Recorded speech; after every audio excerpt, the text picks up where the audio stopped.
Malam minggu adalah malam yang paling ditunggu untuk kebanyakan anak muda. Acara yang disusun dari Sabtu siang, mulai dari ngapelin ke rumah pacar, bagi yang punya pacar, iseng-iseng gangguin pacar orang, atau malah ngapelin ke rumah pacar tetangga. Ini pasti kerjaannya jomblo-jomblo kesepian.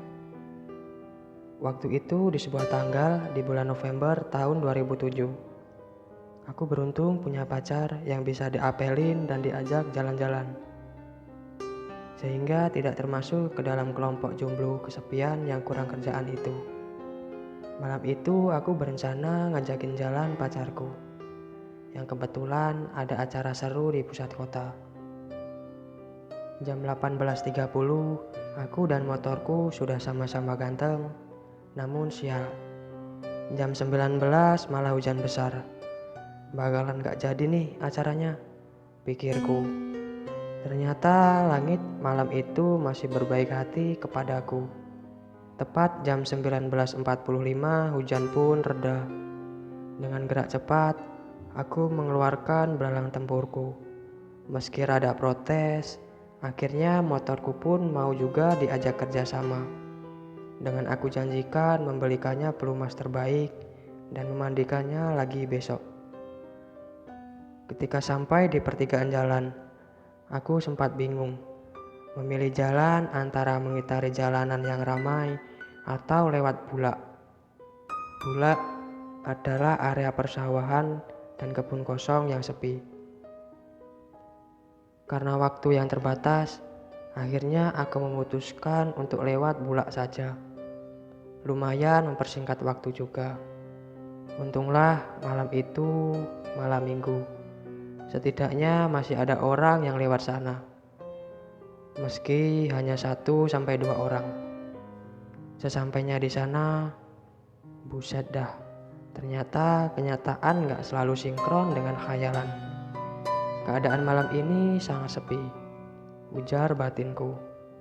Sebelum masuk jalan bulak tersebut, aku memutuskan untuk menepi sebentar, menunggu motor lewat yang bisa menjadi teman dalam perjalananku.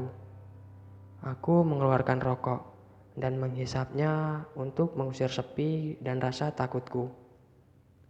Namun sampai 15 menit, ternyata tak ada satu motor pun yang lewat. Dengan menguatkan hati, aku memutuskan untuk melanjutkan perjalanan lagi. Sebenarnya sempat ingin untuk memutar arah, tapi takutnya kemalaman sampai ke rumah sang pacar. Belum sampai setengah perjalanan, ternyata otakku mengingat sesuatu, bahwa nanti di pertengahan jalan bulak terdapat sebuah kuburan tua yang cukup membuat mata ini tertuju padanya. Ditambah lagi banyak cerita tentang kuburan tersebut yang sering aku dengar dari bapak-bapak yang biasa kumpul di pos kamling.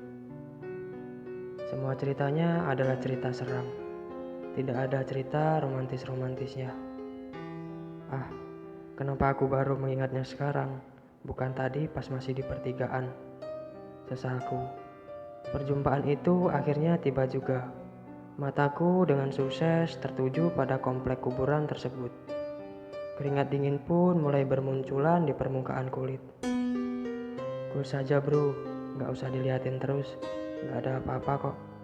Batinku menenangkan. Tiba-tiba saja harum semerbak bunga taman menusuk hidungku. Bulu kuduku berdiri hebat. Belum juga hilang bau kembangnya. Motorku tiba-tiba semakin memberat seperti ada sesuatu. Sialan, kenapa di saat seperti ini motorku gak bersahabat sih? Gerutuku di dalam hati. Setelah menjauh dari kuburan itu, aku berhenti sebentar untuk mengecek kondisi motorku. Tak ada yang aneh. Bahkan yang aku kira ban motorku kempes ternyata tidak. Aku melanjutkan perjalanan lagi. Jam menunjukkan pukul 20.30 atau jam setengah 9. Dan aku harus segera bergegas. Aku tak begitu ambil pusing dengan motorku yang memberat. Biar besok saja aku cek di bengkel. Yang terpenting, sekarang aku harus secepatnya sampai di rumah pacarku, agar dia tidak marah. Tidak beberapa lama terdengar suara motor dari kejauhan, dan semakin lama semakin dekat motor itu. Akhirnya ada juga teman sependeritaan, lumayan banget untuk teman di perjalananku, batinku. Baru saja aku merasa tenang, motor yang harusnya sekarang di belakangku malah menjauh lagi. Sepertinya mereka sengaja mundur dan tak ingin berdekatan denganku. Sekilas, aku pun mendengar teriakan dari penumpang motor tersebut. "Apaan tuh? Mundur aja man, gak usah deket-deket." Terdengar teriakan yang bernada panik. Wah, kenapa mereka? Apa mereka kira aku ini tukang ojek setan? Perasaan aku udah mandi dan berpakaian rapi. Masa sih terlihat menyeramkan juga? Menggerutuku di dalam hati. 10 menit kemudian, aku keluar juga dari jalan bulak sialan itu. Dan sekarang aku memasuki jalan alternatif. Yang artinya sebentar lagi aku sampai di tempat tujuan. Tapi kenapa dengan jalan ini kok bisa sepi gini ya? Padahal baru jam 9 kurang. Lagi pula ini kan malam minggu. Batinku. Aku melihat dari kejauhan, tampak cahaya motor dari arah yang berlawanan. Setelah mendekat dan berpapasan, sepintas aku melihat ekspresi pengendara itu, kaget dan bercampur takut. Setelah melirik ke arahku, dia pun berteriak, "Anjrit, kuntilanak!"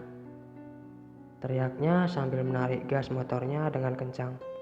Bahkan dia hampir masuk semak-semak di pinggir jalan karena saking paniknya. Wah, sepertinya memang ada yang gak beres nih, ujarku di dalam hati. Aku berusaha tetap tenang meski sebenarnya aku sudah merinding hebat. Sambil perlahan melirik kaca spion motorku. Jeger. Super sekali apa yang aku lihat dari spion kananku. Sepintas aku melihat rambut panjang yang terurai. Yang anehnya tetap rapi meskipun terkena angin. Aku pun melirik kaca spion kiriku untuk memastikan. Hampir saja aku melompat dari motor karena saking kagetnya. Kini yang aku lihat adalah sepasang kaki yang sedang berayun-ayun, berbalut kain putih. Sepintas aku juga melihat tangan dengan kuku panjangnya yang runcing dan menghintam, sedang tersandar tenang di atas pahanya. Hawa aneh pun mulai menyelimutiku. Aku berusaha tetap berkonsentrasi memacu motorku dan berdoa sebisanya. Aku tak bisa berhenti di tempat sepi seperti ini.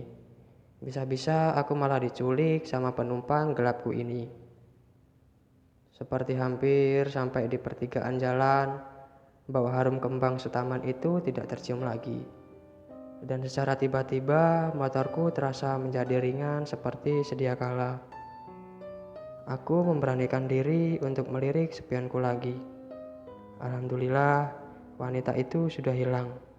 Senangku. Aku pun menepi dan berhenti sebentar, sekedar untuk menghirup udara segar dan memastikan wanita itu benar-benar sudah pergi. Ketika aku mulai bisa tenang, aku mulai mengingat-ingat di daerah mana aku berhenti.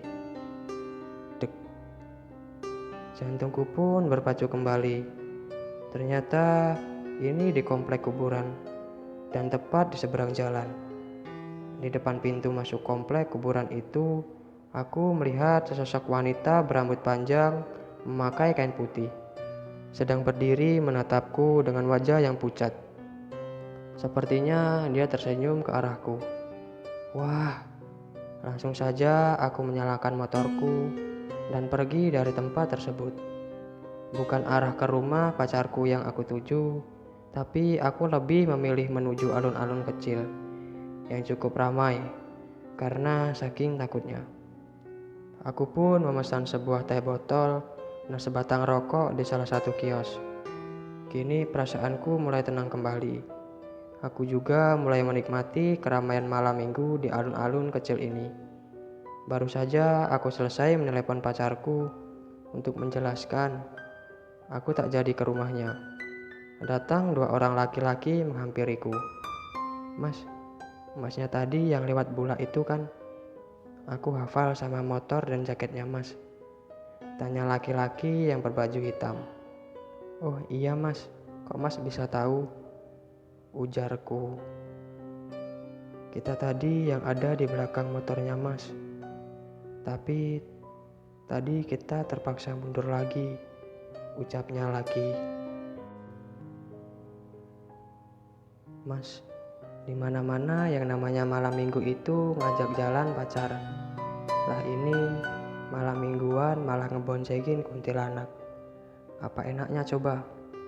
Timbal laki-laki yang satunya. Aku pun cuma bisa nyengir kuda. Sialan, masih mending aku memboncengin kuntilanak yang sudah jelas berjenis kelamin perempuan. Daripada situ malam mingguan malah jalan bareng dengan makhluk berjenis yang sama. Berdua lagi, batinku menghibur. Mungkin seperti itu pengalamanku ketika aku ingin menuju ke rumah pacarku dan ternyata di tengah jalan ada sosok kuntilanak yang sedang membonceng di motorku.